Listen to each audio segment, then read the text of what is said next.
Recently on the local news, the Louisville Gardens was discussed in a package, and we were able to get a look inside the gardens.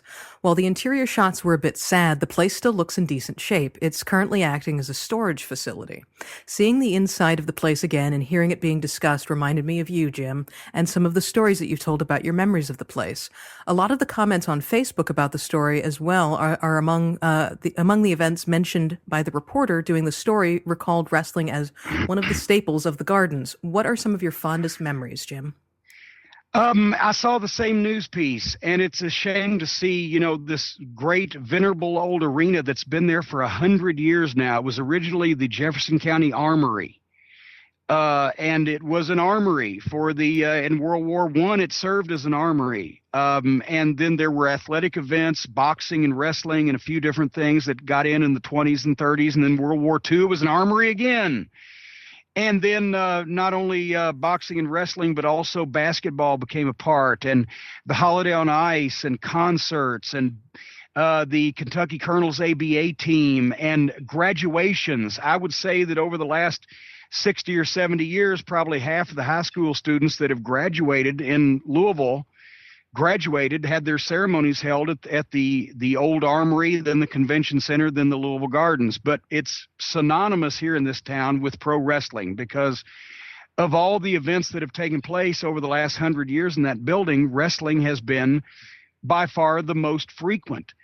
And, when John Cosper did his great book, Bluegrass Brawlers, and did a lot of the research, wrestling matches appeared there going back to the 20s and 30s. Lou Thez was there as a rookie. Strangler Lewis got his name. Strangler Lewis, his real name was Robert Friedrichs, but he got his name, Strangler Lewis, on a card promoted there in the 19-teens in the Louisville Gardens. It had its dark ages in the 60s where nobody was running it, and then Jerry Jarrett brought it back in the 70s. But Tuesday nights was a tradition back from the 30s and 40s. That was wrestling night in Louisville at the Gardens and the old Columbia Gym and some different places, Swiss Park outdoors in the 30s and 40s. And then from 1970 till pretty much 2001, with a few little breaks in the late 90s, there was regular Tuesday night pro wrestling at the Louisville Gardens. And during those 30 years, no other building in the United States of America hosted more live Major League Pro Wrestling events than did the Gardens. So, generations of people in this town grew up knowing that if you went to the Louisville Gardens downtown it used to be Walnut Street, now it's Muhammad Ali Boulevard, but if you went to the Gardens, you'd see pro wrestling on Tuesday nights, and that was for 70 fucking years. Wow. So it's a shame to see now that it's an historic building in Louisville, so they can't tear it down, but they can't find anybody to buy it and either restore it to its former glory. Now that we have Freedom Hall at the fairgrounds, we have the Yum Center downtown, we have the Commonwealth Convention Center, now the Kentucky International Convention Center.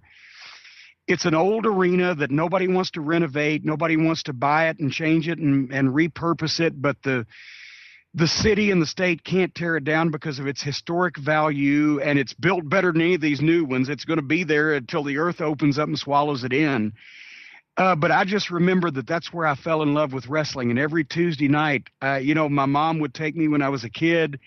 Then later on, I'd go and work those shows. And when you had that many people weekly that went to matches like that, that made that part of their weekly activities, it's got a strong connection. But not only that, but this first time I saw Earth, Wind and Fire live. First time I saw Pat Benatar live. First time I saw the Harlem Globetrotters.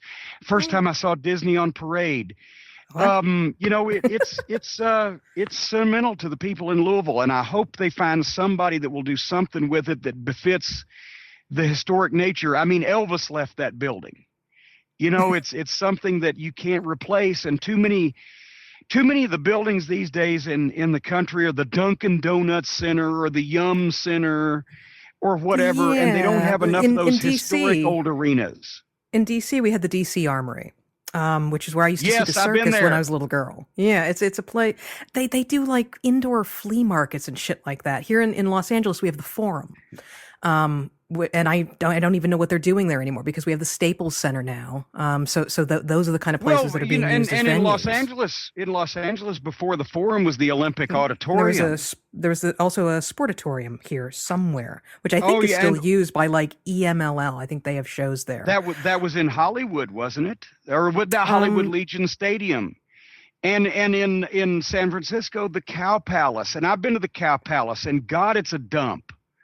And it's in a bad neighborhood. But for the history, there was Ray Stevens drawing 17,000 people, and Afa and Sika were the fans who were beating the shit out of the heels till they had to smarten them up and put them in the business because they were killing everybody. And, you can't replace that history with these homogenized, sanitized, pasteurized, corporate named arenas that it just, it doesn't have the same ambiance. You can't smell the popcorn. You can't feel the history. And I think it's a shame. Yeah, Carlin did a bit about that when he talked about Veterans Stadium and War Memorial Stadium, and nothing sounds like that anymore. Nothing sounds like no, tremendous you got history. Freedom Hall, or you got the Yum Center, or and then actually the Forum here in Los Angeles is now known as the Forum, brought to you by Chase, which is just awful. For fuck's sake.